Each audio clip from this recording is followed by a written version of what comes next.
The governmental policy towards translation in Soviet Ukrainian, translation actually in Soviet Ukraine as a part of the USSR, mainly promoted literalistic, or I would say second-hand translations of foreign authors from Russian as a relay language.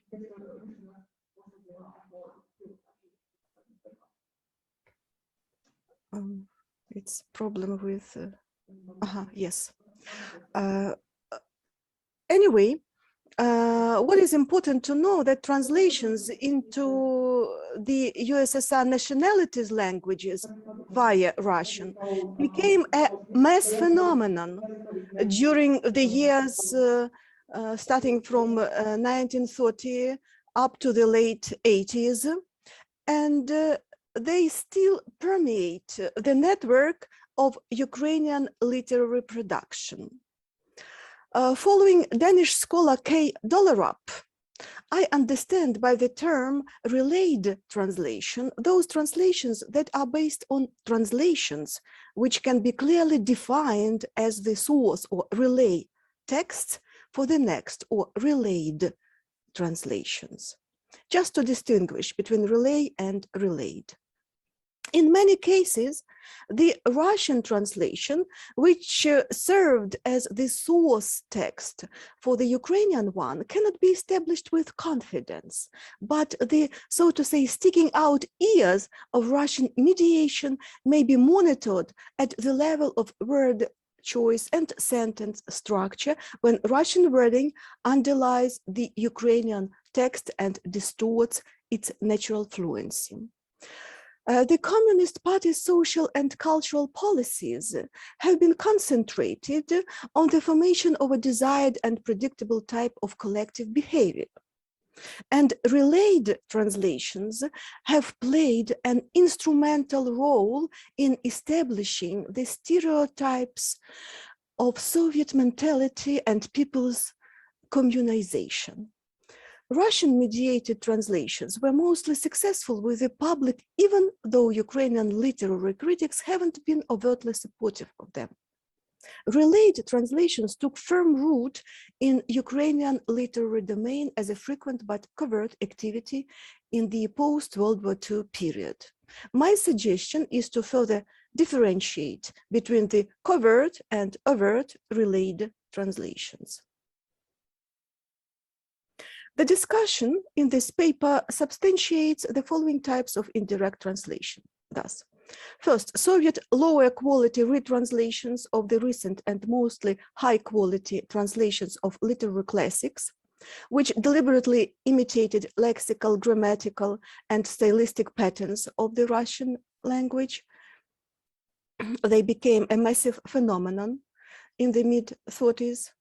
The second group, the translation from crib type or translations via the Russian interlinear versions, which have been especially common in poetry after World War II and from the languages of the USSR nationalities and the socialist camp countries. The third group, later Soviet from the mid-50s and post-Soviet during independence period, covert related translations of literary works, which have been declared as direct ones, but in fact appeared in print shortly after the publication of the respective works in Russian translation and stylistically mirrored the Russian patterns. And finally, overt relayed translations based on the published and intended for the audience Russian translations that can be clearly defined as the source text for the indirect translation into Ukrainian.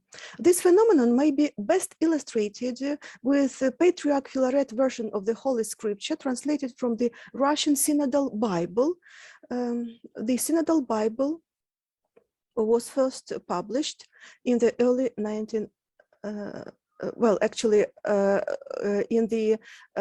1870s, 1876. This is the year when the Synodal Bible was published, and Filaret started translating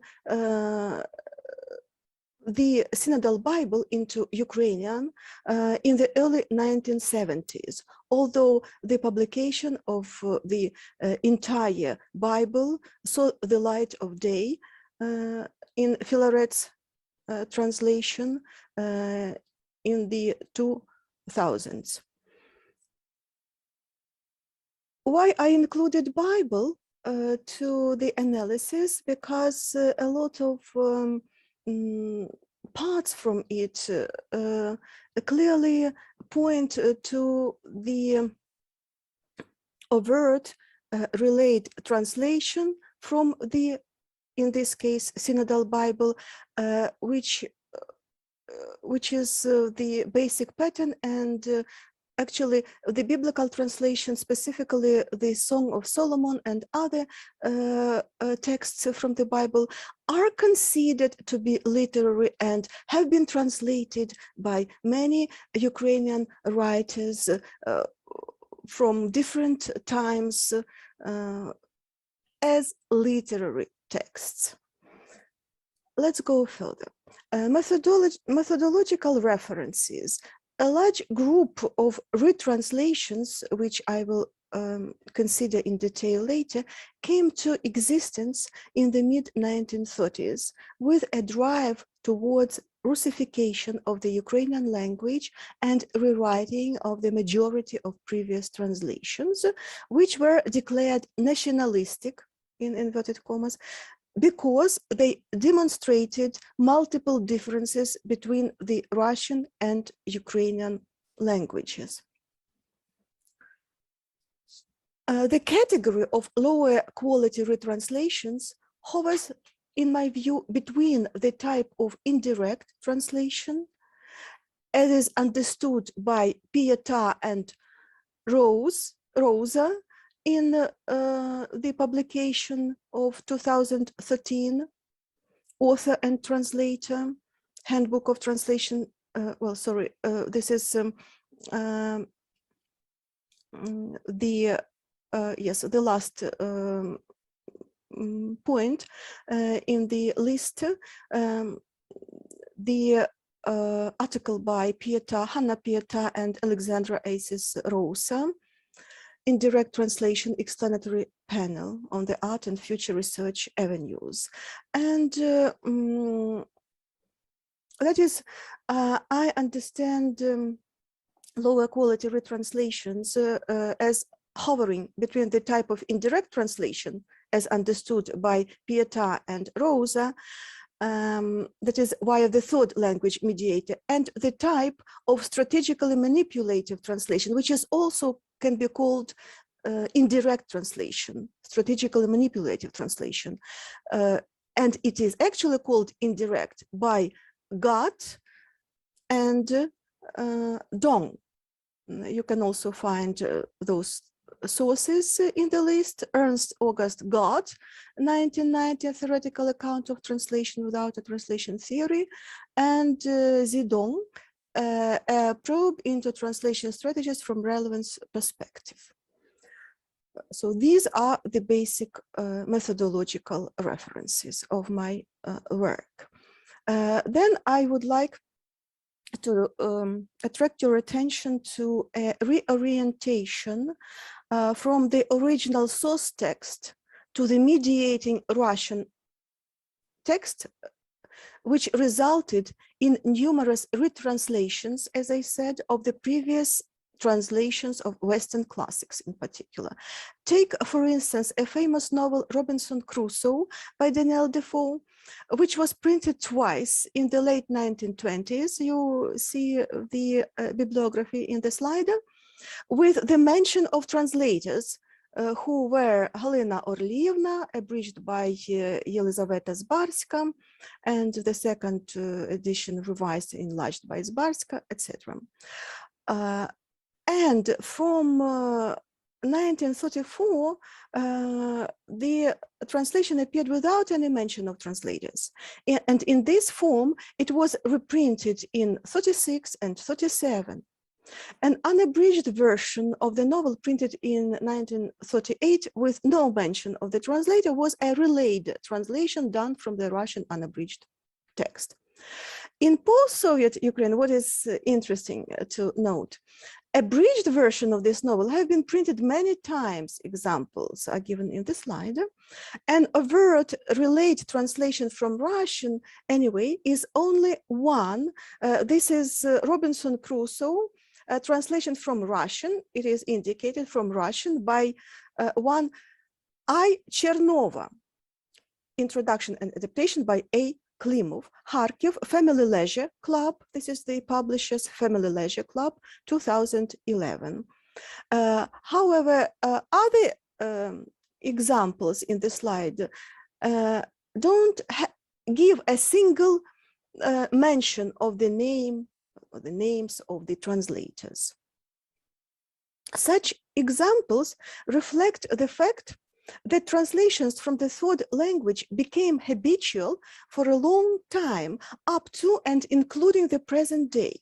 The Russian language has played an exclusive role of the only language mediator. Among the most telling examples of a still surviving habit of translating the classics from Russian language relay texts is the novel by Jonathan Swift, Gulliver's Travels. It has been printed lots of times in various lengths and versions. In the late 1920s, 30s, direct abridged translations by Mykola Ivanov were published at least 5 times under slightly different titles. For instance, State Publishing House of Literature printed «Мандри до різних далеких країв світу» Лемюеля Гулливера in 1935. The front page of this edition is given in the slide. What is exciting that the post-World War II edited reprints of Mykola Ivanov's translation of Gulliver's Travels mostly don't mention Ivanov because there was a ban on the name of Mykola Ivanov. That is why the 1976 edition, for instance, all of them are given in the slide, mentions only the name of Yuri Lesniak as translator from English, although for the most part, Lesniak was the editor of Ivanov's work. In 1983, the book appeared in the respectable publishing house Dnipro with the name of Lesniak as translator from English. Mykola Ivanov was mentioned again as translator only in the 2004 edition of the novel by publishing house Folio, and it was reprinted in 2013. In 2005, a children's publisher, Baba Halamaha, admitted Mykola Ivanov as translator from English and Rostislav Dotsenko as editor in their beautifully illustrated edition of the novel, which has been reprinted 4 times. In the same year, 2005, publishing house Shkola printed the book Mandri Lemuelia Gullivera with mention of Mykola Ivanov as translator from English and Yuri Lesniak as editor, reprinted in 2010. Ivanov is also recognized as translator from English in the 2016 edition of the novel published by House Znania, but that is it. And the rest of the editions that you have in the, you can see them in the slide, pretend to either not have a translator at all, an anonymous translator, or to give somebody else's name as a translator. Many of the diverse post-Soviet Ukrainian translations of Gulliver's Travels thus indicate different translators, retellers, or compilers, mostly giving only the initial letter in the first name of the translator. For example, one L. Borsuk, who is L. Borsuk, 2009 edition, or O.A. Volosevich, just the initials, 2001 edition, or L. Fedorov, 2002 edition, etc. Amidst the variety of unadmitted related translations and adaptations, the 2011 edition, Mandri Gullivera by Kharkiv publishers Family Leisure Club, whom I already mentioned, stands out as the one that overtly gives reference to the Russian language translation as the relay text, referring in the book, this is an exclusive moment that even the reference to the Russian translation is given. This is the book Путешествие Гулливера, published in Belgorod in 2010. The publishers specify that for this particular edition, Family Leisure Club, one person translated the Russian text, one Halina Fursa, and another person adapted it, Andrei Klimov, which is truly peculiar. Thus, in part, the post-Soviet Ukrainian translations followed the Soviet tradition, and in particular, the translations of this novel, and as well as other famous works of Western authors, because they have a purely commercial purpose and represent a slapdash job relying on various Russian versions. Soviet and post-Soviet editions of Mark Twain's novel, The Adventures of Tom Sawyer, this is the illustration of the same story. Influenced by the socio-political environment and its dynamics, the shifted norm of translation allowed for the existence of impoverished Russian-based literalistic versions of Western classics. And The Adventures of Tom Sawyer is just another telling example of the habit to translate the classics from Russian language relay texts. There has been a plurality of translations of this famed novel in Soviet and post-Soviet Ukraine. As early as 1923, for instance, state publishers of Ukraine printed the book in Odessa with reprints in 28 and 30, but no mention of the translator was made. Children's Publishing House in Kharkiv, Odessa printed the novel in Yuri Koretsky's translation in 1935 with reprints in 1948 and 55.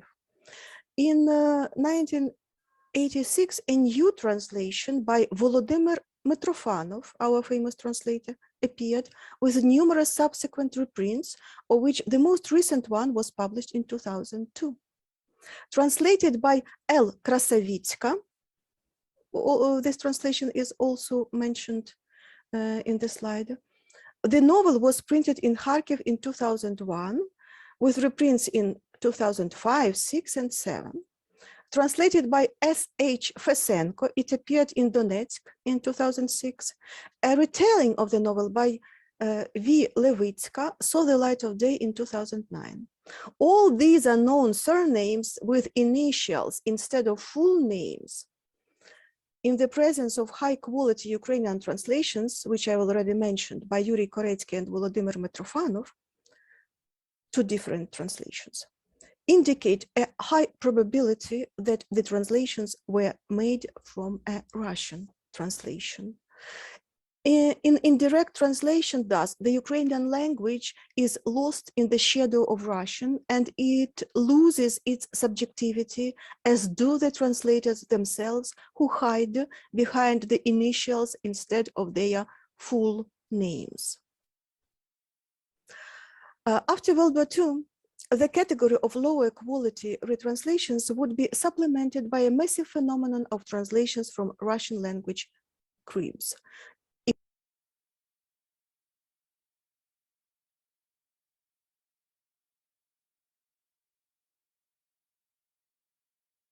Lada, excuse me, you were muted. Could you unmute yourself, please? Yes, I have unmuted myself. Okay, excellent. And could you please just wrap it up so we have some time for discussion and talks also with another I'm sorry, speakers? was I'm unmuted all the time? No, it was just a second. No, everything is fine. You were working, everything was fine.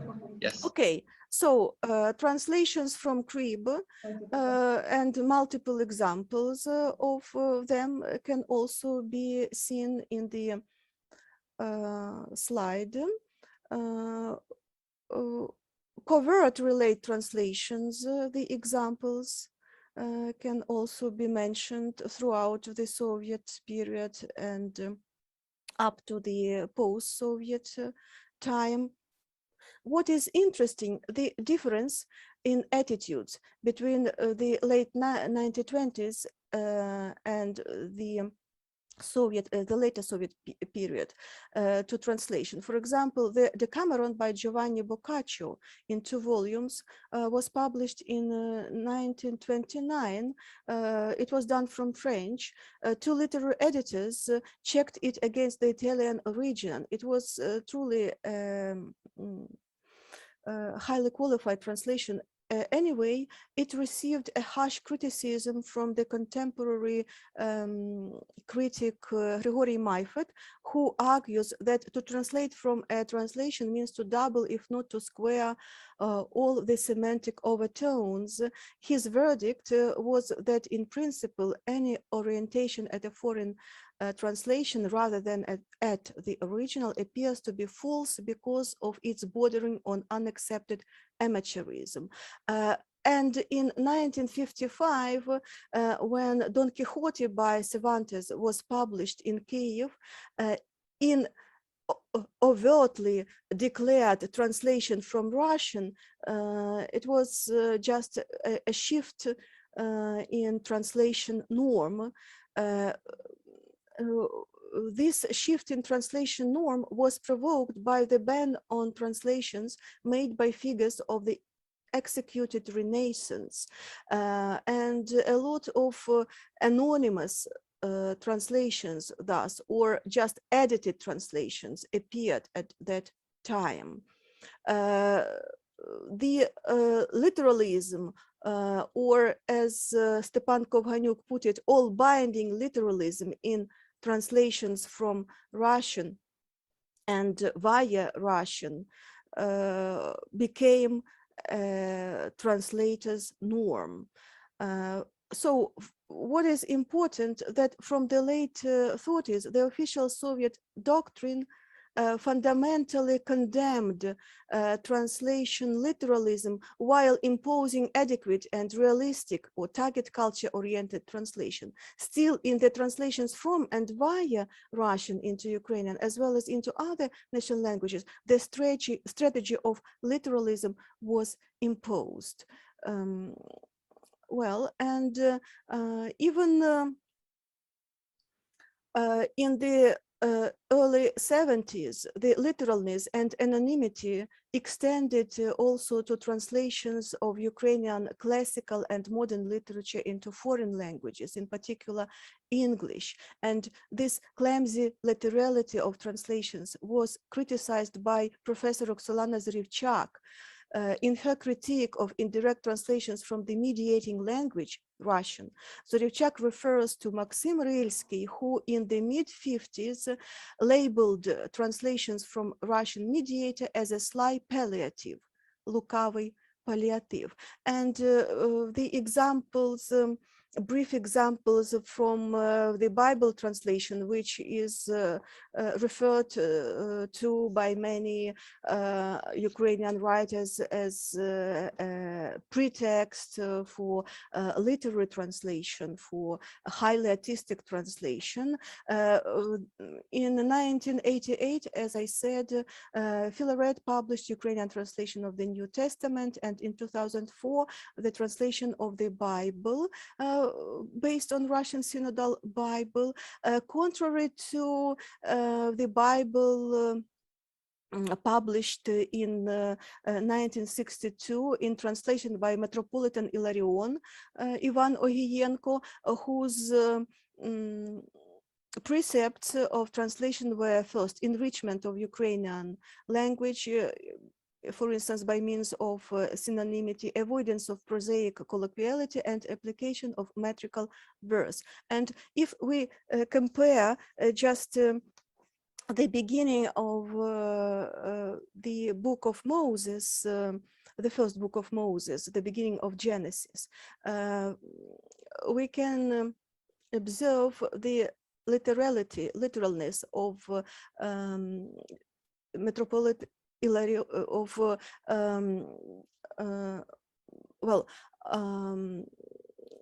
of the translation by Filaret, word-for-word translation based on the Russian Synodal Bible. Вначале Бог сотворил небо и землю, на початку створив Бог небо і землю, на початку Бог створив in Metropolitan Ilarion, which should have been word-for-word translation, but based on other sources. It is literalistically close to the source text, but it differs both from the Russian Synodal Bible and from Filaret Bible. If we pay attention to the verse 11, «И сказал Бог, да произрастит земля зелень, траву сеющую семя, дерево плодовитое, приносящее по роду своему плод, в котором семя его на земле, и стало так». This is in Filaret's translation. We have a literal and rather awkward phrase with an insertion of the, in the square brackets, the insertion of the explanatory phrase from the Septuagint. «І сказав Бог, нехай вирощує земля зелень, траву, що сіє насіння за родом, за подобою своєю, дерево плідне, що приносить за родом своїм плід, у якому насіння його на землі». І стало так. І and the translation by Metropolitan Ilarion, «І сказав Бог, нехай земля вродить траву, ярину, що насіння вона розсіває, дерево овочеве, що за родом своїм плід приносить, що в ньому насіння його на землі». І сталося так. Because of the literal wording of I'm finalizing. The phrase «зелень, траву, що сіє насіння за square bracket, родом і за подобою своєю, etc. in Filaret», this translation is clumsy and unclear, with the inserted words in square brackets borrowed from the Septuagint, whilst Ilarion gives a crystal clear translation. Траву, ярину, що насіння вона розсіває, дерево овочеве, що за родом своїм плід приносить, where the wild plants are meant by the word трава, the agricultural plants by the word ярина, the vegetable plants by дерево овочеве. Ilarion avoids tautology, зелень, трава, and provides clear reference to the wild plants, the agricultural plants, and the vegetable plants. And one more brief example from the Song of Solomon, this is verse 16. «Кровлі наших домов кедри, потолки наші кипариси», literal translation from the Russian by Filaret. «Покрівлі домів наших кедри, стелі наші кипариси». And the translation, metrical translation, accurate but metrical translation by Ilarion. «Бруси наших домів то кедрини, стелі в нас кипариси». This is an anapestic meter, very good anapestic meter.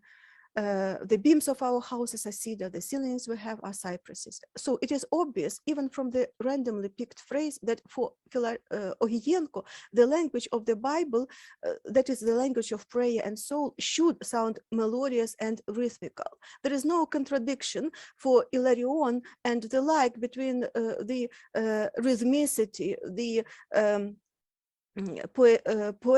poetic values of translation and the accurateness of it. The Filaret version, vice versa, literally follows the Russian Bible and is in many places quite awkward. So the feature of the book market in independent Ukraine, I'd like to say a word about this, was its oversaturation with Russian products, primarily with the books in Russian translation. During the 20 years of independence, there has been a slow decline in the number of translations from Russian. And after 2014, with the onset of the Russo-Ukrainian War, translations from Russian declined sharply, and this is good, actually. After the book publishing crisis of 1993, almost all translations into Ukrainian were made thanks to foreign grants, by the way, for instance, the International Renaissance Foundation, etc. Funding and hence the attention of book publishers was primarily directed at translations which became a cultural transfer of Western European values to Ukraine. It is important to note, however, that only at the turn of the 21st century, the Ukrainian book market, based on literature in the Ukrainian language, not in Russian language or Russian translation, began to develop separately from the Russian market. So only at the turn of the 21st century, in the early 2000s. It began to develop separately from the Russian market. Certain Ukrainian private publishing houses, which appeared in the 1990s, specializing, by the way, in Russian translations and even importing them to Russia for some time, like the Kharkiv Publishers Family Leisure Club, which I mentioned twice, were forced to rebrand their products for commercial survival into the Ukrainian language translations, not neglecting, however, covert or overt translations from Russian as mediator, when laws came into force in Russia to protect their own book producers. Thank you to those laws that protect the book producers in Russia. And thanks to this fact, actually, the mass production of Russian translations into Russian in Ukraine was stopped, plus the beginning of the armed aggression of Russia against Ukraine also stopped this process. Thank you very much, and sorry for taking my time over. Thank you very much. Thank you very much, Lada, for your fascinating presentation. And I do have a lot of questions myself because you brought up very important issues. And I saw among our guests also Christopher Randall. So I would like to welcome Christopher because he's expert in history of translation. So I believe we will have some very fruitful discussions. We have 2 hours. We are supposed to finish at 2. So that's why I wasn't so strict about the time limit. However, Michaela, you might want to stick to a time limit of 20 minutes if you're able to, if you can. So we can have this longer discussion maybe afterwards. I would like to introduce Michaela Rudolfová from Palacký University in Olomouc, who is going to talk about politeness and cultural changes in translation across centuries. And again, Robinson Crusoe will be brought up, because Lada mentioned Robinson Crusoe in her presentation as well, and Michaela is going to talk about that. I just want to say that Palacký University in Olomouc is very close to me. They're excellent scholars at that university. I'm very glad, Michaela, that you accepted our invitation, and I would like to give you the floor now. So please, the floor is yours. Okay, thank you very much for the warm welcome. I hope you can all hear me well. And I'll start and share the screen with you.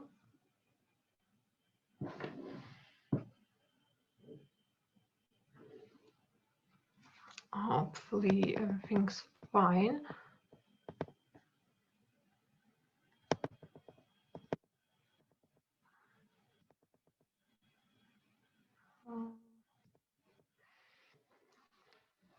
Yeah, so once again, let me just briefly introduce myself. My name is Michaela Rudolfová, and I'm a lecturer and PhD student at the English and American Studies Department at the Faculty of Arts, Palacký University, Olomouc, Czech Republic.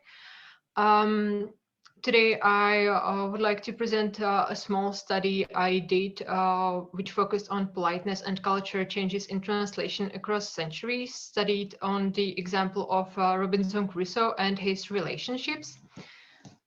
In my study, I was interested in how the translational norms changed over time, specifically focusing on pragmalinguistics, mainly the concept of politeness and power and how we communicated via forms of address. And I also focused on the culture background with the situation in the world today. I thought it is still topical because Robinson Crusoe, as we all know, depicts a lot of slavery issues, which is changing, or the depiction changed throughout history. And that's why I chose this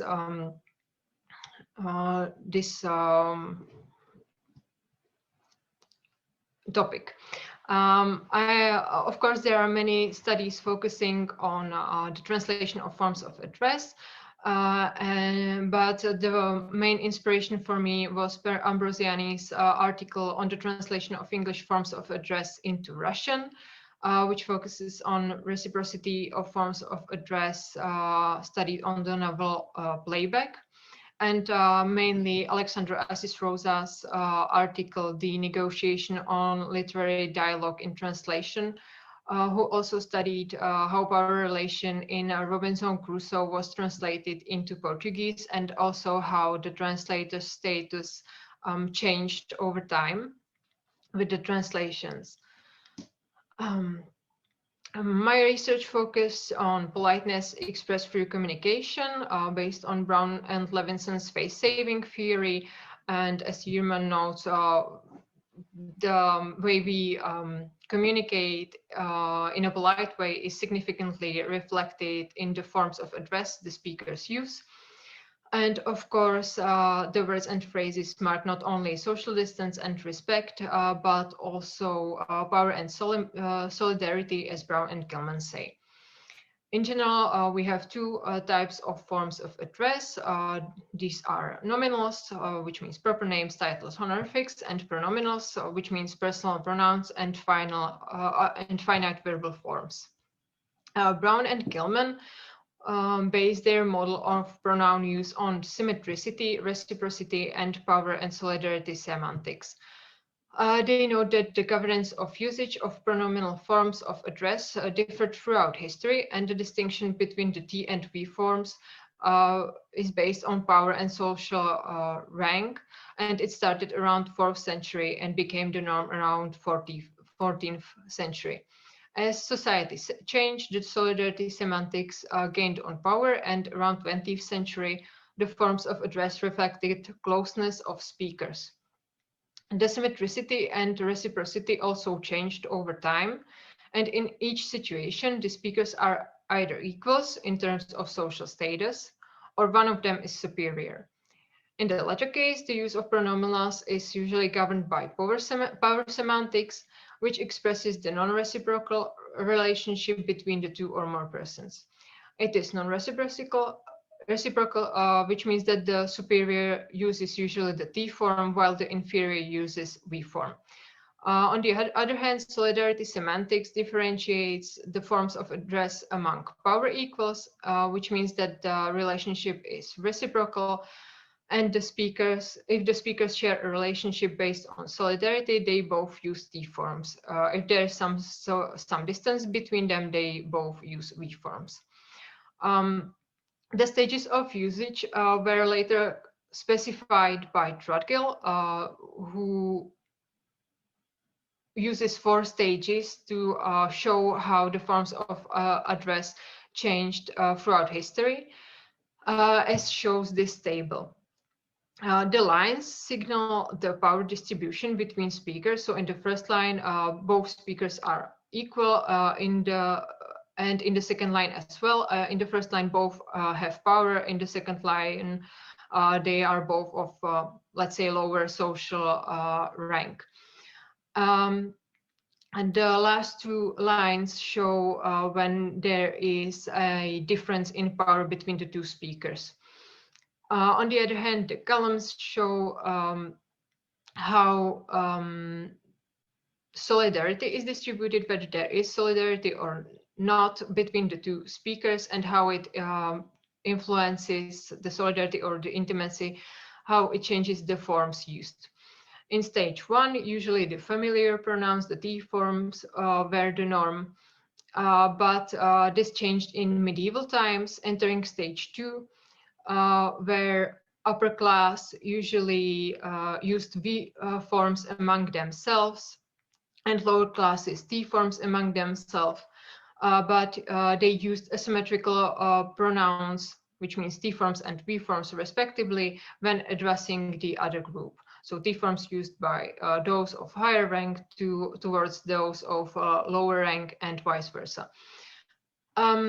This again changed in stage 3, which is characterized by the factor of solidarity, which enters this whole system and influences the reciprocity.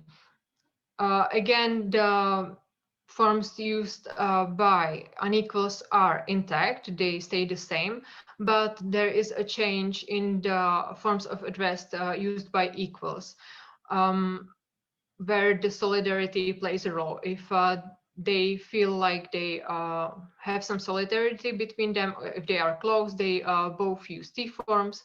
And if they do not feel this closeness, they both use V forms. The last stage, stage 4, again, the whole situation changed, which created conflicting situations, and the solidarity factor nowadays has the greatest influence, or greater influence than the power factor usually, which results in most reciprocal usage of forms of address among those concerned.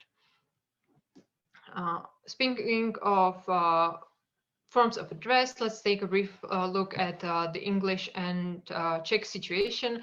As we all probably know, English forms of address, in present-day English, there is only one identical pronoun for second person, both singular and plural, and there, the distinction for politeness and familiarity is signaled by nominal forms, usually first name or title plus last name. In Czech, the situation is different. There is a TV distinction. It is reflected both in pronouns and in finite variable forms, which means that the omission of pronouns does not solve any issues, while nominals are not that obligatory. The norm for the reciprocal use in Czech is that V form is the neutral one, the polite one, and the T form signals friendliness, intimacy, solidarity, and it serves as an informal form of address. The non-reciprocal usage of T and V form results from the asymmetrical relationship between speakers and signals, again, inferiority and superiority. The linguistic distinction between English and Czech, of course, brings about the issue of translating forms of address between those two languages. Of course, it's not a problem when translating from Czech to English, but it might be a problem when translating from Czech to English. The translation, since there is no rule, the translation vary depending on the translator's choice of the translational norm.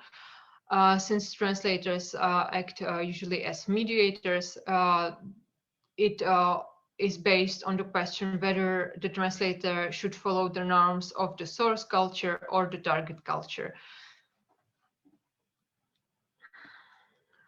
The corpus for my study, I worked with, as I said, Daniel Defoe's Robinson Crusoe. I used a version that was published in 1972, although the first time Robinson Crusoe was published was 1719.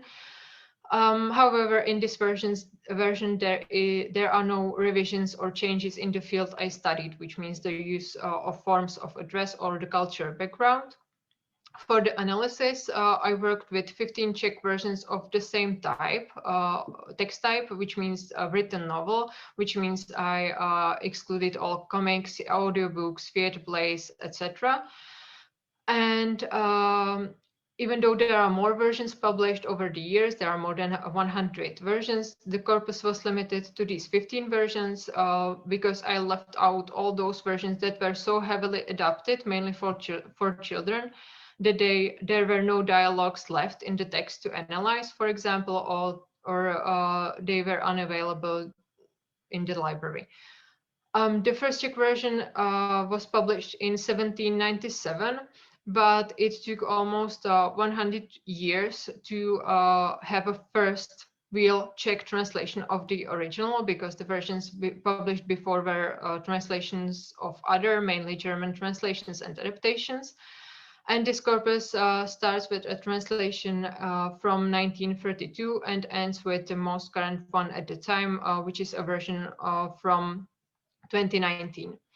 It contains more translations and adaptations, which are openly presented as such by stating freely retold by in front of the name of the Czech translator, as well as some bilingual editions, including a person who adapted also the English version. The table shows that only 3 versions are translations. like proper translations, and the remaining 12 are adaptations, 4 of which are bilingual, which means that these were mirror texts. And the rightmost column also indicates whether the translator also assumed some other roles, such as narrator.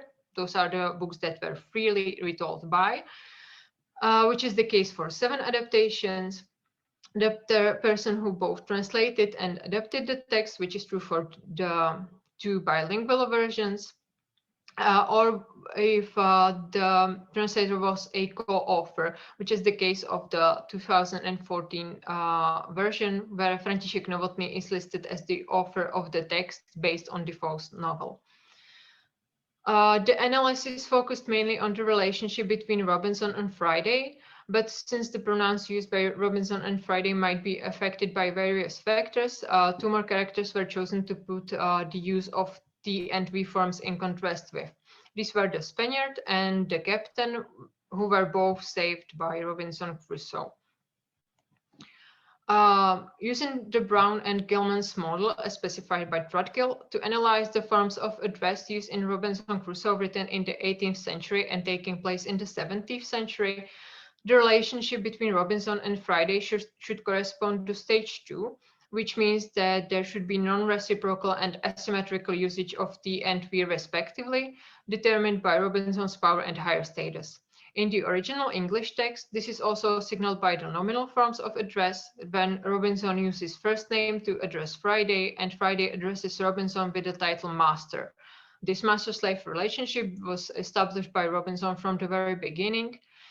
And in terms of pronouns, both always use you, which doesn't really give a clue. The inequality might also be explained by Friday's use of broken English, which is often perceived as inferior. The relationship between Robinson and the captain is expected to be at the same stage, but with the difference that both characters in this case possess power. So they are expected to use polite forms of address.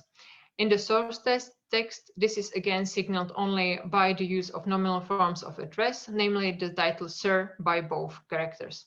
The relationship with the Spaniard is not crystal clear, but it is assumed to be the same as with the captain due to social status, which is also signaled in the text by the use of the title Sir or Signor, thus polite form of address. Talking about the nominal forms of address, which mostly signal the relationship Robinson had with other characters in the source text, there is not much variation in the translation, since it is not the main determinant in Czech.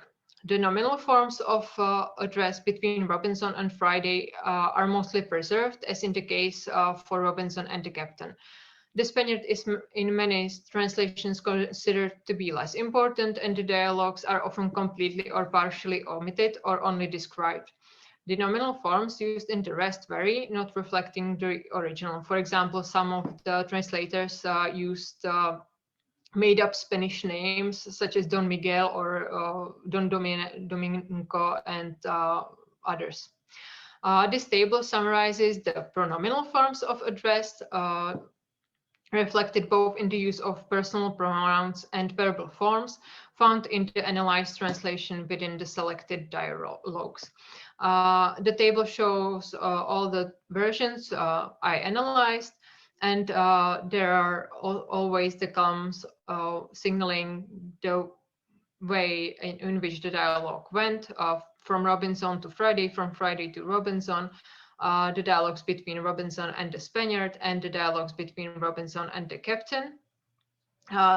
In some parts of the table, there is ND, which means that there was no dialogue, which means that the dialogue was preserved only partially, for example, that only one of them was speaking on, or it was completely omitted, or it was only described.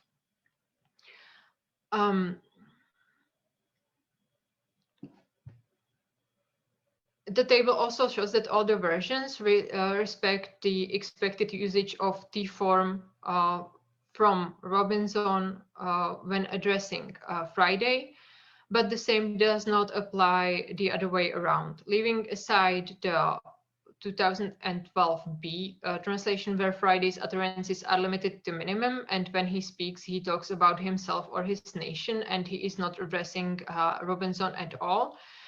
And 2010 and 2018 version, where Friday does not use any personal pronouns when addressing Robinson, and the verbal forms stay in infinitive. It is clear that only 3 versions in the end used the expected V form, and the rest opts for reciprocal usage of T forms in the relationship between Robinson and Friday, which makes them symmetrical. This, however, creates an interesting conflict when put in contrast with the nominal forms used for most translation, where they operate with the polite title pane, and only the 3 versions use the V form, which usually combines with the title pane or sir, and the rest combines the polite form of address with the familiar T form, which is not common in Czech. As for the pronominals used in the dialogues between Robinson and the Spaniard or the captain, concluding from the data available, the versions mostly respected the original, the expected polite form of address, the V form. Only in the 1995 translation, it was not clear whether they are using the V form, which refers to group of people, the true plural, or whether they are referring to each other in a polite way. And in 2 versions, there was a shift towards the end where the captain thanks Robinson for recapturing the boat, where they shift to T form, probably deepening their relationship. The analysis shows some variation in the Czech translations of Robinson Crusoe, both in terms of nominal and pronominal forms of address. The communication from Robinson to Friday stays unaffected, using the T form as expected. The same also applies to the relationship with the captain and the Spaniard. However, it is the form of address Friday uses towards Robinson that shows greatest variation, including the clash between the nominal and pronominal forms. Since all the translations analyzed were published at least 2 centuries later than the original, and the book is considered to be one of the literary classics for children, of course there would be a change in the language used, for example using modern Czech and not Czech of the 18th century. But while the original was written and published before slavery was abolished, all the translations analyzed were published at a time when slavery was no longer imaginable, and this difference is reflected in most translations. Only 5 translations refer to Friday as a Robinson's slave, and the rest completely omits this fact, and some even considerably change the plot, putting Robinson in a better light as he defends Friday, saying he is a friend, he is equal, and that he condemns slavery. The rest of the translations present Robinson and Friday as friends. In some of them, they become even business partners. Interestingly, only 3 versions preserve Friday as a slave and use the expected V form, and these 3 versions are bilingual versions with mirror texts, which might be a sign why this happened. This whole slavery and inferiority related change already signals the translator's choice of translational norms relating the text to the current Czech worldview and not the original English worldview of that time. Another change is also in Friday's language. While the source text presents him with broken English, broken Czech appears only in 5 translations. Since there are many adaptations in the corpus analyzed, the narration itself is considerably changed in some cases, and there are many changes in dialogues as well. We may only assume that the translators wanted to depict the relationship between Robinson and Friday as that of friends, including the feeling of intimacy and solidarity corresponding to stage 4, in which reciprocal forms of address are used, even in asymmetrical relationships in terms of power. In general, most versions shift the stages of the usage of forms of address to the time when these were published, and not reflecting the original both in terms of the language used and the historical situation and conventions. Most versions thus try to take the text closer to the target reader in terms of forms of address used in his or her time, and by changing the forms of address. They also change the relationship between the characters, especially that of Robinson and Friday, making it friendlier, as would be expected today, than was intended in the original text. Since Robinson Crusoe is one of the literary classics read in schools, the translator might also wish to moderate the theme of slavery and tone down the language use. These are my references. And I would like to thank you for your attention. And if you have any questions, I'll be happy to answer them later on. Thank you very much, Michaela, for your wonderful presentation, very thorough analysis, and I would even say a very thought-provoking results, actually, going back to what Susan Bassett was talking about this morning, about rewriting and creativity and how texts change and how norms change and how translators adapt. So I guess we're going to have a lot of questions after we finish our papers, because the last paper now is going to be given by Matej Laš from Matej University, actually, and this is a colleague who is right here with me. So when I share screen, I will literally give him the floor and give him the computer, and he's also going to talk about very interesting thing. Actually, he's going to talk about literary magazine Elán, case study in Slovak microhistory of translation, which is very interesting example how, in my opinion, but Matej might want to correct me later on, how ideology entered the process of publishing, and I believe that he's going to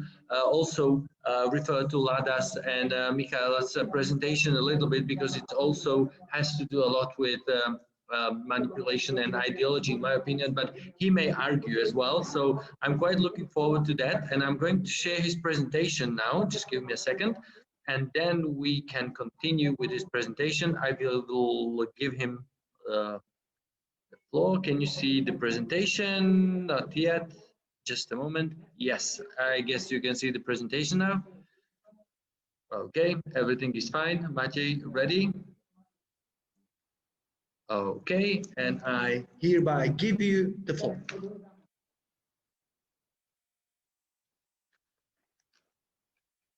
Okay, thank you very much, Martin. First of all, I've decided to leave my face mask on, but really it's a good thing for all of us, because trust me, you don't want to see this face without the face mask. It's really an abomination. So today I would like to talk about the literary magazine Elán. Now, why I decided to choose this journal for my study? Well, it is a great study material simply because it was published during two very different regimes. On one hand, democratic Czechoslovakia, on the other, the totalitarian Slovak state. I would like to begin for you to look at this photography. This is a photography from the period of the Slovak age, the Slovak state, by Josef Cincik, and it's called Friendship of a Slovak and German Boys. Now, as you can see in the picture, the German boy here is a sort of, here has a Hitler's Youth uniform and seems like a sort of fatherly figure to this Slovak boy dressed in a folk clothes. On the other hand, the Slovak boy looks a little bit sycophantic, let's say, enthusiastic, even overzealous accomplice of the German boy. And this somehow sums up the relationship between Germany and Slovakia during the Second World War. But what I want to do during this presentation is to give you a more nuanced interpretation of the photography. So, at first, the boring stuff, methodology, at least, only the basic stuff, really. So there are basically two goals. The first one is a more general one, is to give simply a history of translations and translation thinking within Slovakia. The other goal is I want to find out how translators or editors of the journal, in which translations were published on a regular basis, were able to manifest agency during the ideological shifts, and in what ways. So I will be focusing not so much on the operational norms governing the text of translation, but rather on the preliminary norms in regard to translation policy. So we will look at the translation policy shifts within the journal in quantitative terms, focusing on the languages translated and on the possible shifts. Obviously, based on the framework and on the premise to analyze the role of translation played in the journal and how it was used to exert agency, I will also use extra textual material, right? So basically statements by translators, editors, reviewers, generally speaking, meta-translation discussions. Obviously, they cannot be taken for granted, as they are usually prone to propaganda and influence, but they can still, partially at least, show us the general topics of discussion regarding translation in the study period. And I'm working with the term agency, and I'm using the definition of Kinnunen and Koskinen. He defined agency as willingness and ability to act. Drawing on the definition, the focus of the study is therefore to highlight the interplay of power and ideology, what gets translated or not, and why it is always, or at least partially, a matter of exercising power. Fine, so let us first give you a historical context. So the journal Elán was founded in 1930 by Slovak poet Jan Smrek, who you can see in the photography. And it was published by a Czech publishing house, Leopold Mazač Publishing House in Prague. The journal was published monthly, 10 times a year, and it provided space for new voices. Now, why was it called Elán? The reason is very simple. Jan Smrek was a huge proponent of French vitalism, and Elán basically means vitality. This was studied to a huge extent by Professor Zuzana Malinovská, the relationship between Jan Smrek and French literature in Elán. It did not, the journal was not dedicated only to literature. It dealt also with other types of art, with theater, film, and as well as other types of visual art. Now, in the first Czechoslovakia, so Czechoslovakia was the state that emerged from the ashes of the Austrian-Hungarian Empire after the First World War in 1918.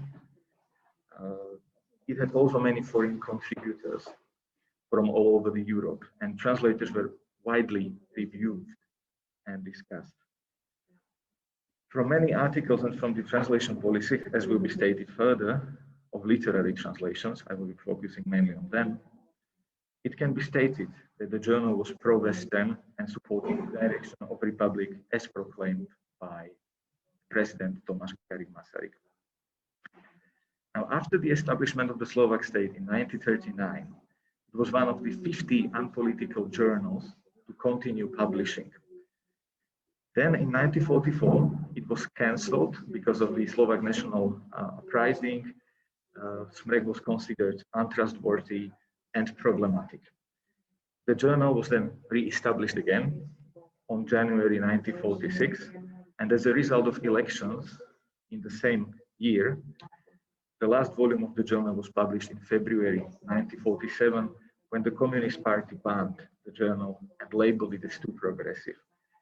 So it was cancelled both by Nazis and by the communists, which is maybe a good thing in the end. Fine.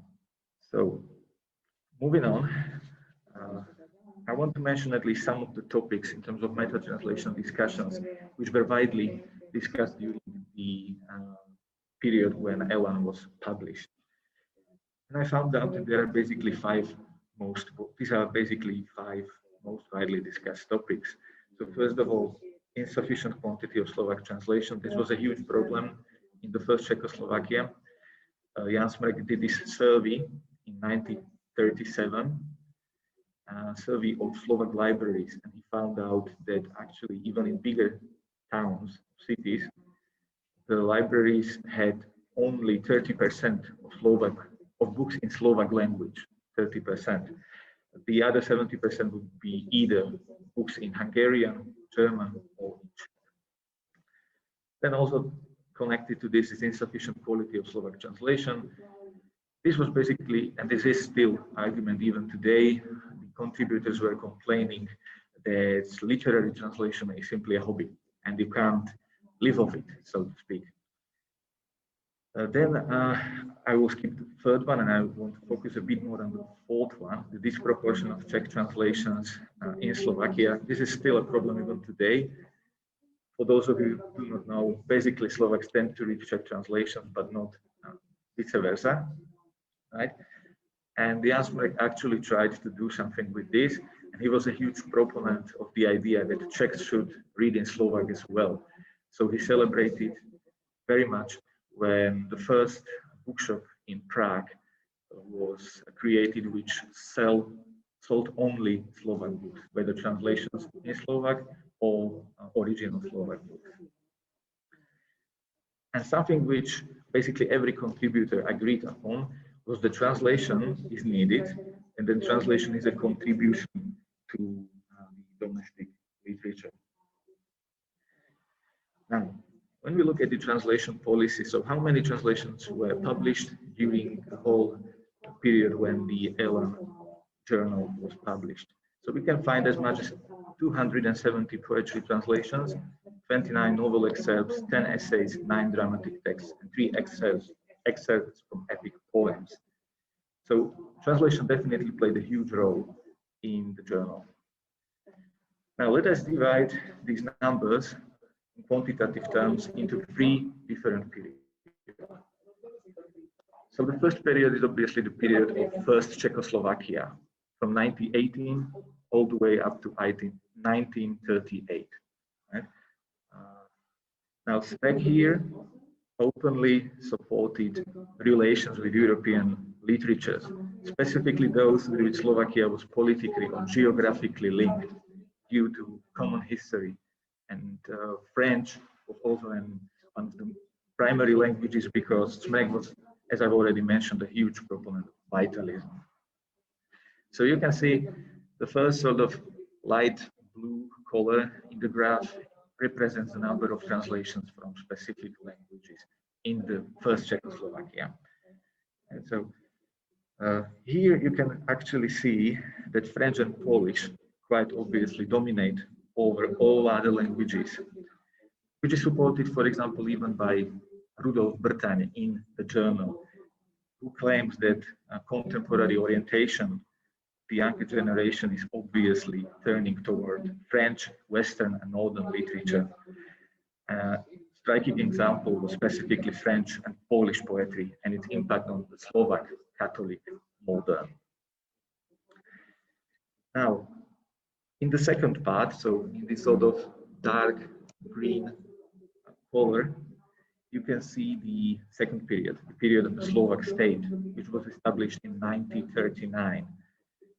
You can see the artificial shift in translation policy resulting from ideological alliance with the Nazi Germany and a quantitative decrease in information on foreign cultures.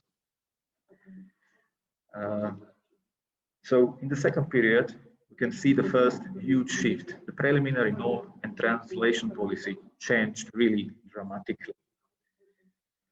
So we can see that Hungarian, Romanian, and German are the dominant languages. French is still very much present, but that's mainly thanks to the fact that they were able to publish French translations up to 1940, up to the invasion of France. Then later on, not so much. So these are only literary translations, right? But the dominance of German, the second studied period, can also be seen in specialized articles. Throughout the Second World War, you would find as many as 23 of them. And there were also a high number of Italian translations, mainly thanks to the regular foreign contributor, Giovanni Papini, who was later discredited for his support of fascism. Now, Kapraliková, who studied Jan Smrek probably to the biggest extent within Slovakia, states that during the period there was a lot of pressure put on Smrek in relation to the journal. That may be one of the reasons why there is such a huge decrease of French, practically a complete erasure of Polish, because they were the so-called enemies during the Second World War. On the other hand, there is an increase in the countries of the Axis powers, to be more precise, of Romanian, Hungarian, and Bulgarian. Okay. Now I want to focus a bit more on the relationship between culture and politics during the Slovak state. Now, as I've already mentioned, the Slovak state was established in 1939. The leading party was the Linka's Rudax party, and the president of the state was this Catholic priest, Josef Tiso. The Slovak state emerged as a satellite state of Hitler's Germany, and in terms of culture, there was this urge to have a positive image of the newly emerged state, basically to strengthen the national myth.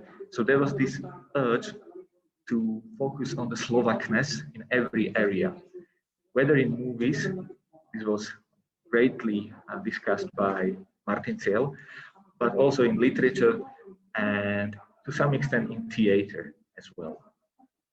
And there was also need to propagate the Allies, which we will see later on. We will be discussing one of the German volumes of the journal. And we can see quite a dramatical shift also in the book market, not just in the journal, but in the general book market.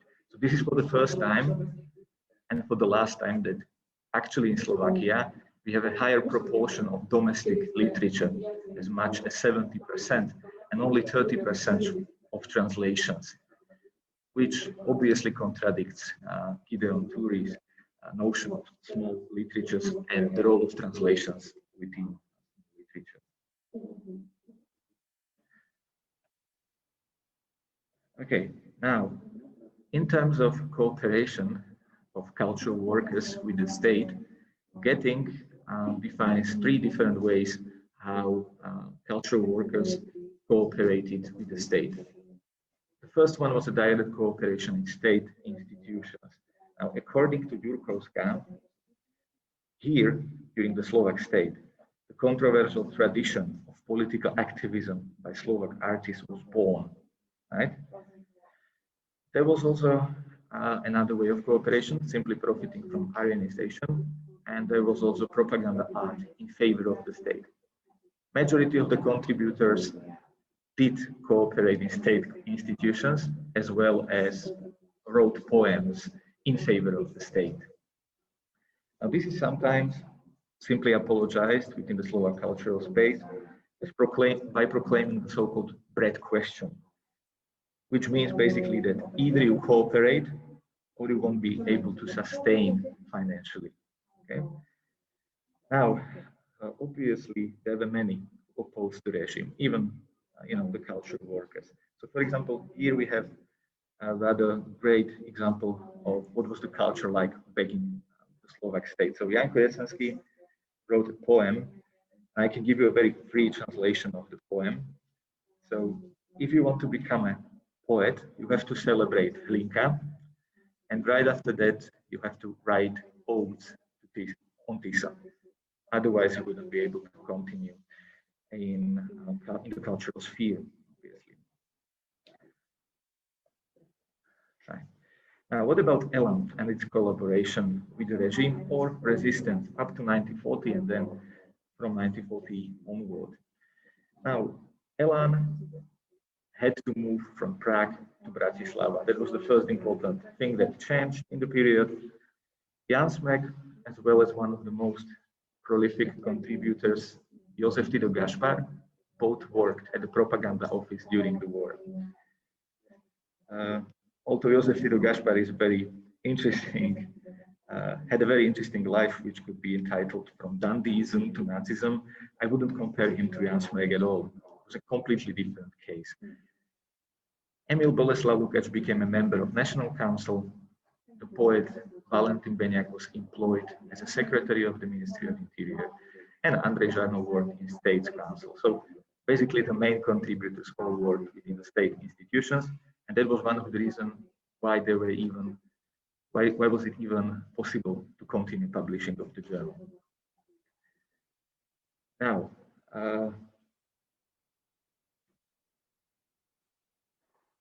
I want to mention that there were some implicit or explicit criticism of the regime, very often published in the journal, mainly up to 1940 and then from 1944 onwards. So, for example, in 1940, there is a very explicit criticism of German invasion of France by Emil Boleslav Lukács and by Ladislav Novomecký as well. And in the end of the volume, there is a very small article by Smrek who explicitly states that he is worried about the censorship and that this is maybe the last issue they are going to get published. Now, after 1940, however, as a result of financial issues, Smrek was forced to sign the acceptance of Slovak cultural workers, so-called Lomnica Manifesto, which resulted in gradual artificial importing of ideas and methods of German National Socialism into Slovak political life. Now, the cooperation between Germany and Slovakia in culture was strengthened in May 1942, when the countries signed the Kulturpolitik Treaty, according to which ideological and political cooperation of the two nations was to be improved upon. Obviously, in practice, this was a unidirectional process. Only from Germany, the culture was exported only from Germany to Slovakia, not the other way around. So, in these, after 1940, there was even more pressure put on Jan Smrek. He was forced at first to publish a volume completely dedicated to Romanian literature, which was studied by Bachledová, and she concluded that yes, the contributions were politically motivated and characterized by the professor's inclinations. And finally, in 1944, he was also forced to publish a volume dedicated completely to German literature. This is the editorial of the German volume from 1944 by Valentin Beňák. And in it, he writes that without a doubt, the German culture is one of the utmost superiority, and it has the leading role in European cultural history. It is more than Faustian, what this nation in its fateful moments overcomes. And it does that with unbelievable spiritual power, without which there would be no cataclysm. So this was one part of the need to propagate the allies, in this case, the Axis powers. So we can see the celebration.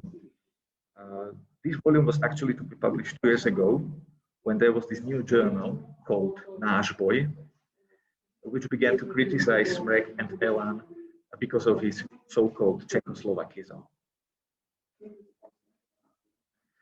Now, I want to focus now a bit more on the German volume, because in it we can finally see how translations actually help the editors of the journal to exert agency. So this is what Smrek wrote in Elán 2 years after the German volume. So this is about the German volume, and he says, when Germanophile pseudo-journals such as Náš boj started to push the thesis that Elán is an utterly Czechoslovak Bolshevik journal and it needs to be cancelled, we had to do something in order to outwit the German attaché. And he also claimed later on that they deliberately selected works from the pre-Nazi era and works that had nothing to do with the ideas of social nationalism. Now, it has to be said that the volume, again, did not deal only with literature, but it also dealt with German cinematography, music, visual art. On the other hand, it did not deal with philosophy at all, which, according to Kapralíková, is one of the proofs that they tried to publish a volume without any references to National Socialism. And when you look at the names of the authors who were published in the German volume, you will find some classical writers such as Rainer Maria Rilke, and what is even more fascinating, you will find some very anti-Nazi writers like Hermann Hesse of Interweisenborn.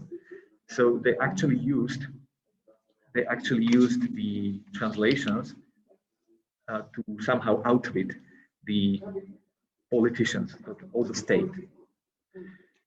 So, just very briefly to wrap up, I want to say a few more things. So in the case of Elán, we can use the term metatextual apologetics, but metatextual in the sense of how Anton Popovich uses it, metatext like a translation. So the fact that German writers were published served to fulfill requirements of the regime to cooperate with Nazi Germany in the cultural field. In terms of agency, editors were forced to adhere to the newly emerged norms in terms of translation policy, but they were still willing and able to act to undermine the overall state ideology by publishing works which adhered to the ideology only on the surface. The publishing of the German volume, although it proclaimed Germany as the cultural leader in Europe in its editorial, is actually a testament of Sprague's agency, and it shows how he was able to manipulate the power and the dominant ideology. As put by Shambin, on some occasions, translators manipulate their patrons. And finally, after the Slovak national uprising, the journal was cancelled. So going all the way back to the photography I showed at the beginning, I still, to a huge degree, agree with the first interpretation I gave you about this photography, but I now want you to look at the Slovak boy, that yes, he is maybe outwardly a very overzealous accomplice, but he can sometimes hide his true nature, and the smile can be looked upon as very foxy or sly and rather elusive. Thank you very much. Thank you very much, Matej, for your wonderful presentation. And I saw some hands raised during it, so I would like to start the discussion because there are really a lot of things we need to discuss here, because all of you were talking about ideology and about some very powerful stuff in general.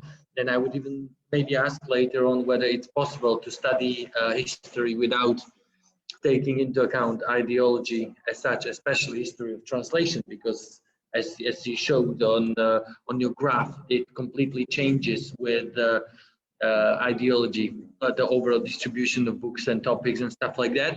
And I would like to start a discussion now. I see that we do have some questions.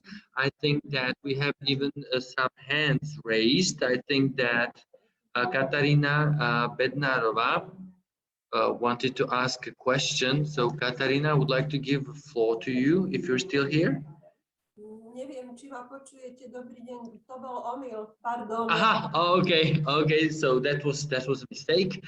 Okay, never mind. But I thought, Katarina, that you would like to enter this discussion because you're leading expert in Slovakia in translation history. So maybe later on, if you have a question. Okay, so do you have any questions, please? You can raise your hands or just write a comment and I will read it out. And before you write your comments or raise your hands, I would like to ask maybe all of us speakers, because it seemed to me that ideology was present in all of your papers, either explicitly or implicitly. I mean, in Michaela's paper, it was rather implicit, but it was there. I mean, it was there. You cannot study Robinson Crusoe without taking into account ideology and all those changes and rewritings and stuff like that. So I would like to ask you whether we could think of translation as a weapon on a cultural battlefield, so to say. Do you think it could fit your research, Lada? Do you find translation a weapon?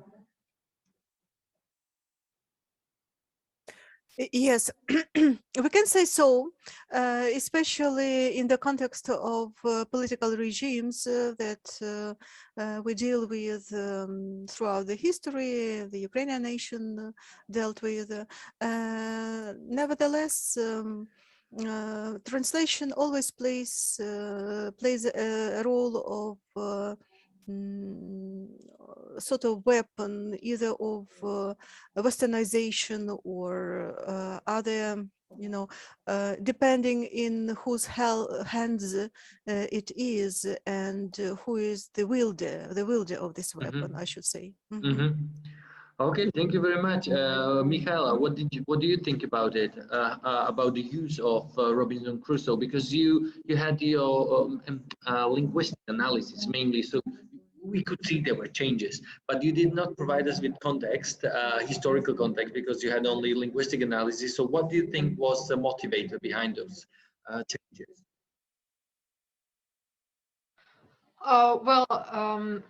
As you said, my research was focused on more of the linguistic parameters, but definitely there was much done also by the historical context. For example, in one of the first translations in my corpus, which was published during the communist era, Friday is referred to as a savage comrade. And the whole version is heavily adapted to somehow be good for the Soviet propaganda. It depicts how the bad Western world uses people, how they have the whole issue of slavery, and how we do not do that. And we are better somehow, and we are the ones that protect everyone, and you can feel safe with us. So there is always seen change in the context as the translations differ over time. Because as I said, in the first ones, there is a huge influence of the Soviet era, of the context of this time.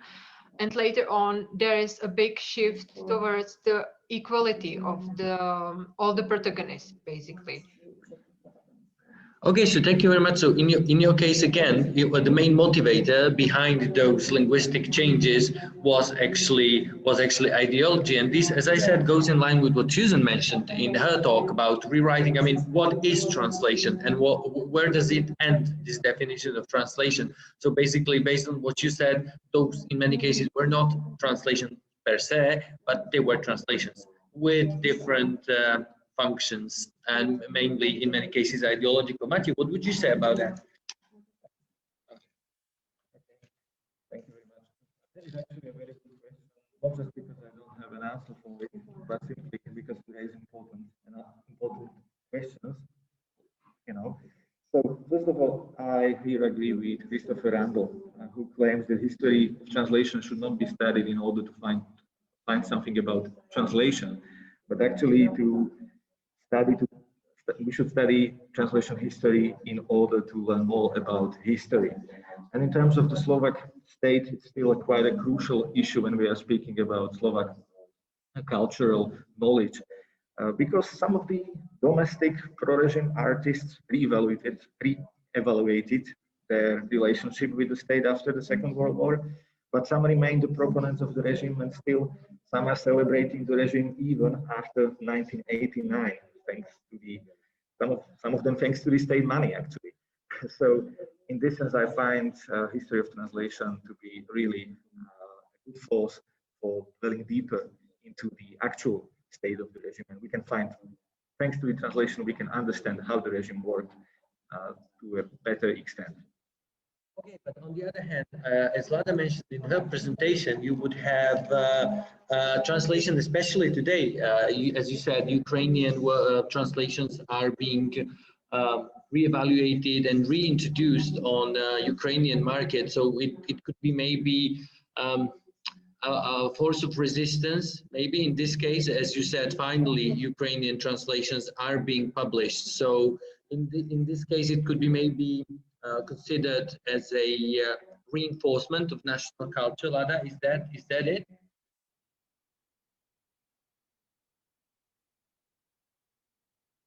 Martin, yeah, you are absolutely right. It is yes, a sort of reinforcement of a natural culture, which actually had been conceived in the late 80s, early 90s as the second Renaissance period, although it turned out not to be as bright as the dreamers, national dreamers, thought of it. Anyway, a lot of translations, practically most of them have been retranslated in their more or less original versions. I mean, original. It's strange to use the adjective original about translations, but actually I do use it, meaning the late 1920s, early 30s translations, which raise to the highest level of actually presentation of highest possible level for that time, and the development of Ukrainian language, possible level of presentation of foreign text, not using the relay Russian translations. So those are direct translations, and especially speaking about translations from Russian classics. Again, the late 1920s, 30s witnessed the high level of translational artistic value, artistic presentation of the Russian text, Russian classics, including Pushkin, Lermontov, Brusov, and of course Nikolai Gogol, whom Ukrainians consider at least partially their own, writer of Ukrainian origin, whom we pretend to call also at least semi-Ukrainian writer, right? And the translations, Ukrainian translations, I should say, about the Ukrainian translations from Gogol, whom we call Gogol, Mykola Gogol, which were done in the late 20s, early 30s, are nowadays retranslated with the brand of sort of canonical translations. The editor of the famous children's publishing house Ababa Halamaha, Ivan Malkovich, described in one of his interviews, for instance, a retranslation of Gogol's works by Maxim Rylsky and others, and published in Ababa Halamaha as the canonical translation. Even this term was used. So this is how highly the translations of the Renaissance period are evaluated, and how spoiled they appear to be by multiple editors' intrusions and corrections, and tries to make them closer to the Russian language. Thank you very much, Lada. And I see that Christopher Randall would like to add something. So Christopher, please, the floor is yours. Yes, thank you. Well, first of all, I just want to say that I found all three presentations very interesting. But I have to admit that the Matej's presentation was the one that was closer to my own sort of area of expertise. So I had a couple of specific questions on the case study that he presented. I thought it was very interesting. I thought it was fascinating the way that they used the German edition as a kind of discursive camouflage in order to sort of maintain their survival. I thought it was a really interesting way, and actually quite typical in my experience of the way in which people tried to sort of maneuver their way around the limitations that fascist regimes can put on people. And it's typical of a fascist regime to basically accept things at face value. And I think the thing that's important to remember, of course, I can't speak for Slovakia, but in Italy, they didn't do this because they were stupid. They did it because it was useful for everybody to do so. I don't know if that's the same with the case that you mentioned. But certainly in Italy, which is the context that I know about, there are lots of examples of this kind of, let's use the word camouflage thing as you cited it in your slide. being used, and I'm quite convinced that the people within the regime who were definitely not stupid and who were culturally quite sensitive were perfectly aware of what was being done, but it didn't matter because their face was being saved by the fact that these gestures, let's call them, were being made. And then I just had a couple of, so I think that was a very interesting example of this kind of mechanism, and maybe you can say in a second whether to what extent you think the authorities, the Slovakian authorities at the time, were taken in or not by this maneuver. I was also curious to know who materially actually imposed these decisions on the editorial board of the journal. Was there some kind of culture minister? I was just curious to know how these decisions were relayed and who it was who actually gave them the orders. And I was also curious to know whether there was any policy. I realize you're talking about a reasonably short space of time, so certain initiatives maybe didn't have time to develop, but whether there was a policy somewhere or the idea somewhere of trying to promote Slovak culture abroad through translations from Slovak into other languages. Thank you. Much for your question. So I will begin by answering the last one. Sorry, we have some sort of sound issues. Okay, fine, great. So yes, there was definitely, I mean, mainly during the first Czechoslovakia, they tried very hugely and very vividly to propagate Slovak literature abroad. In the first volume, there was even in the journal included a French translation of Jan Smrek poems. So they definitely worked a lot with some journals in France, for example. And there were definitely foreign contributors of Slovak literature abroad. So this happened very often. And yes, this was definitely something which was very common only during the first Czechoslovakia. Actually, during the Slovak state, it was a bit different because they were really focusing, like in terms of the state, on the so-called Slovakness, right? Trying simply to build this sort of national myth. And you ask whether what was the process? So basically, when they published the journal, it had to go to the propaganda office. But the director of the propaganda office was this Josef Tido Gašpar, and he was a very good friend with Jan Smrek, right? So that's why they were able actually to get through some of those things that otherwise they wouldn't be able to do. And I think that the others didn't have a clue what was included in the journal. They were just happy with the fact that it's a journal dedicated to a German culture, okay? And finally, you basically asked how much of this discourse camouflage is in the journal. That is very difficult for me, at least, to say, because my knowledge is of other languages like Romanian languages and Hungarian. I'm not very sure about the literature. It should be studied really by someone who studies Romanian literature, and it was by Professor Bachledová, and she said that there was some sort of pro-fascist inclination included in the literary translations. This was in 1942. So what I think that really happened was that up to 1940, they could basically get away with anything they want. Then the regime was a bit stricter, and they really, some of them truly believed the idea even, so they published some of pro-fascist works.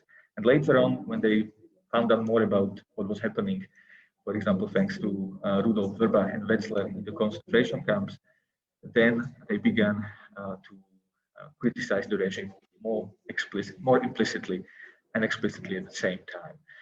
And that is, I think, evident in the German volume from 1944, which was actually the largest volume of all the Elán volume. So I hope I answered at least some of your questions. Yes, thank you. Yes, you did. Thank you. Thank you very much, Christopher, for your question, and thank you very much, Matej, also for your answer. That was very interesting, and it seems to me, based on what we've been talking about and discussing throughout the whole session, is that at least it seems to me, correct me if I'm wrong, that translation, if you study translation history, it seems that translation is a litmus test of political and cultural changes. Basically, that based on translation, you're able to define what kind of regime you're in. about the proportion of things translated from which cultures, which languages, how text is manipulated, as Michaela Rudolfová said, and why. So I think that there's a huge potential of translation history concerning ideology, ideological changes, and just to keep in mind what may happen if we're not careful. But that would, Christopher maybe would object, because that might be too activist approach again. I see that Maria Kusa has been raising her hand, so please, Maria, you can ask your question. Pozdravujem všetkých. Ja by som chcela poďakovať Lade za jej príspevok, pretože si myslím, že urobil taký, povedala by som, že završil tú... If you cannot and if you can't hear a translation, please switch into Slovak channel. Pani profesorka tiež, ak by ste si mohli dať slovenský kanál, aby vás počuli tlmočníci, a Áno, čakám. English. Okay, Čakám. thank you very much. Môžem? Áno.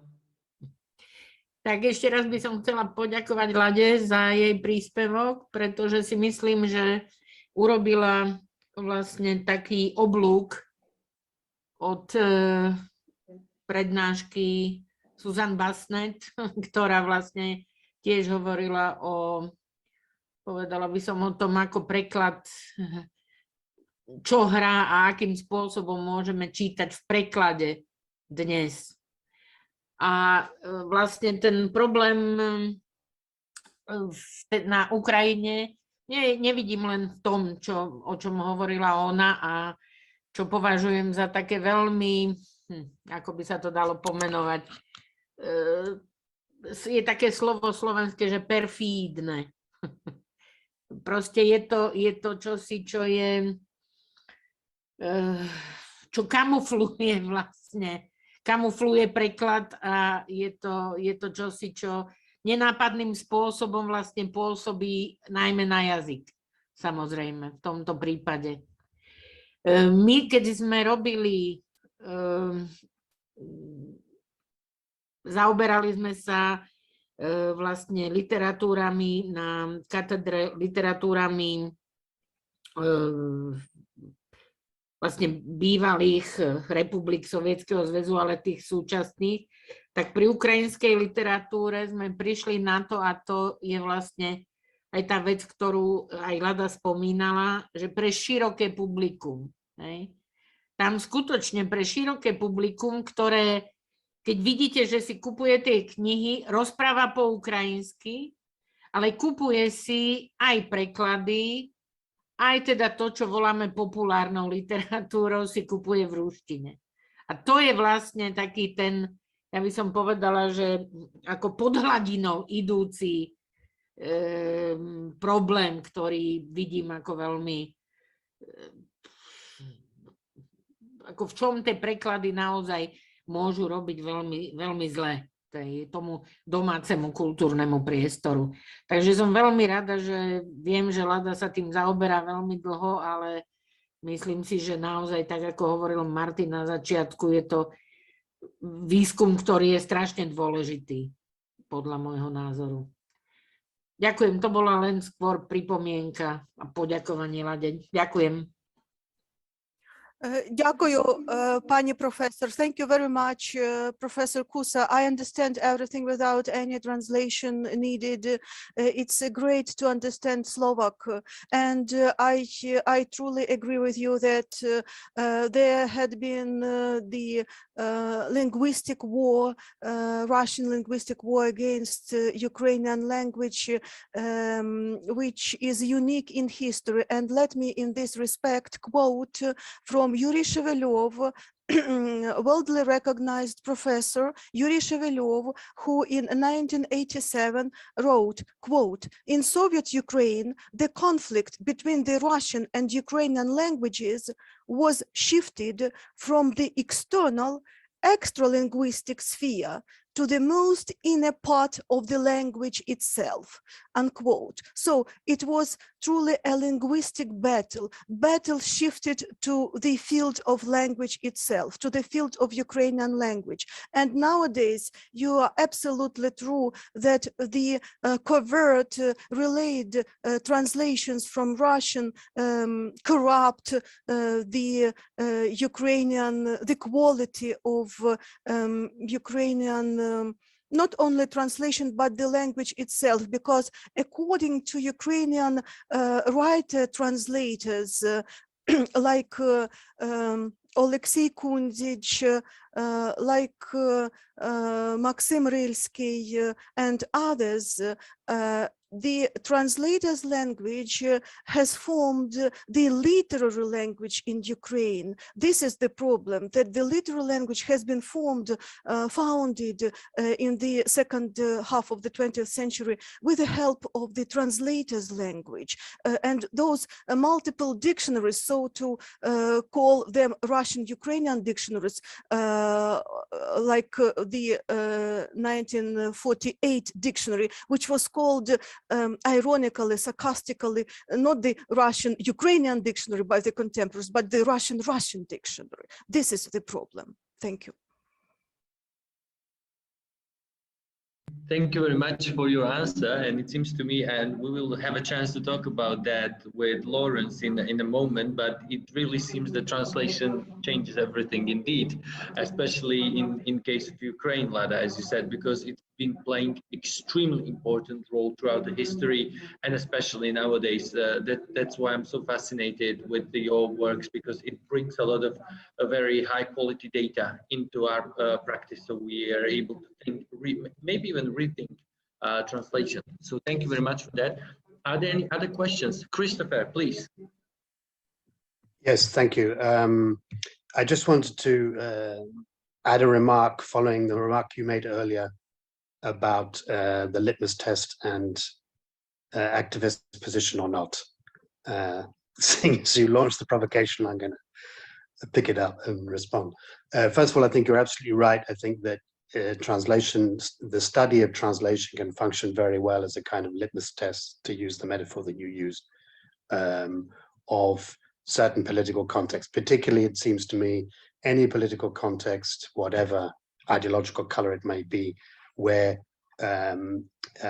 cultural exchange becomes a politically charged or ideologically charged activity, then translation perforce will be a significant activity and will be an important activity, and will be one that has political significance.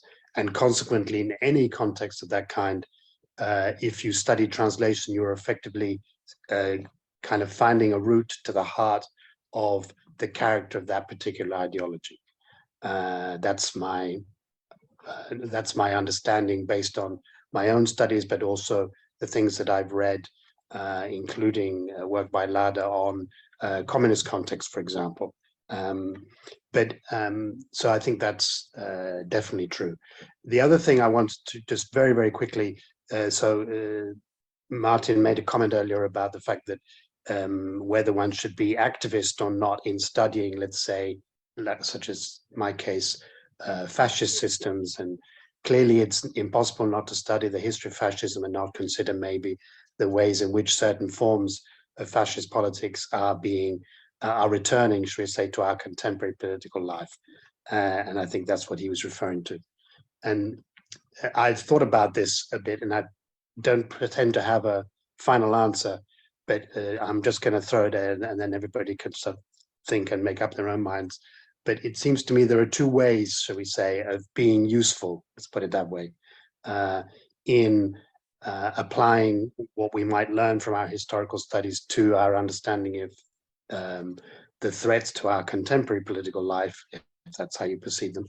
And one is, of course, is to be an activist and to kind of take part in politics, essentially. But then the other, it seems to me that any effective political intervention, whatever your objectives might be, it needs a uncolored, or what's the word, sort of, I hesitate to use the word objective because no history is strictly speaking objective, Unbiased, but unbiased, maybe. yeah, unbiased, exactly, that's a good word. Politically unaligned, unbiased history to base their activity on, if you see what I mean. So you need both essentially. And then each person can decide which role suits them best, if you see what I mean. Yeah, exactly. So you have to be an excellent scholar and have your ideas well founded. It cannot be just Yes. the outcry of your political feelings. No. So it has to be well founded. Exactly, and you need to study the historical context that interests you. So in my case, let's say fascist Italy, in an unbiased way, and not because if you don't, you're doing a disservice to yourself essentially, and to whatever relevance that research might have in the present. Excellent. Exactly. I fully agree with you, Christopher, on this. And I see that Maria Kusa is, would like to ask another question. So Maria, the floor is yours. And I believe this is going to be the last question in this session. Ja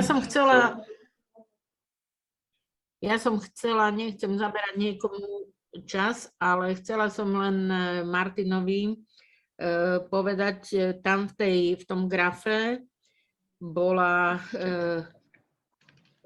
vlastne chorvátska literatúra spomínaná.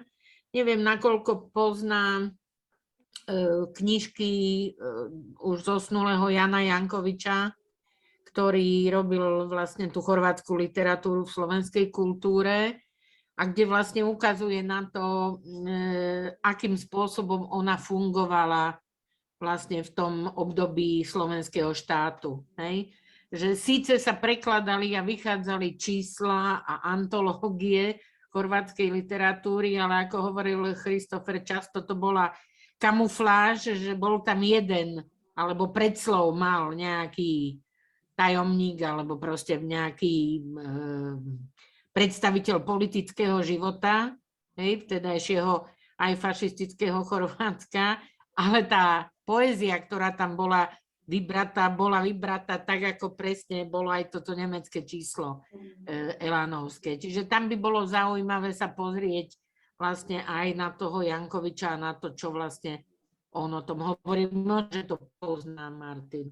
To bola len taká pripomienka, keďže si spomínal tú Vajdovú, teda tiež vlastne dejiny, takže vlastne aj tieto dejiny môžu pomôcť pri tom výskume.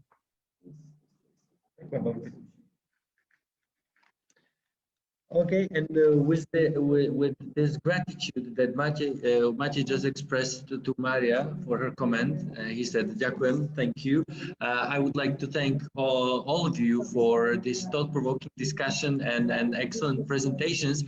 And before we depart and have a lunch break, I would like just to tell you that we miss you, all of you.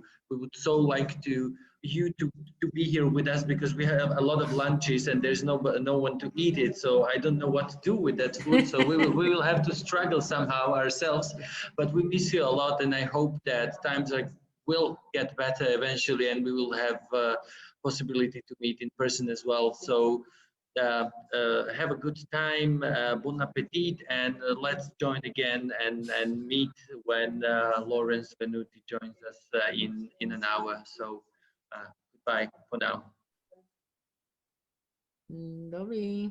Dobrú chuť. Ďakujeme. Bon appetit. До побачення.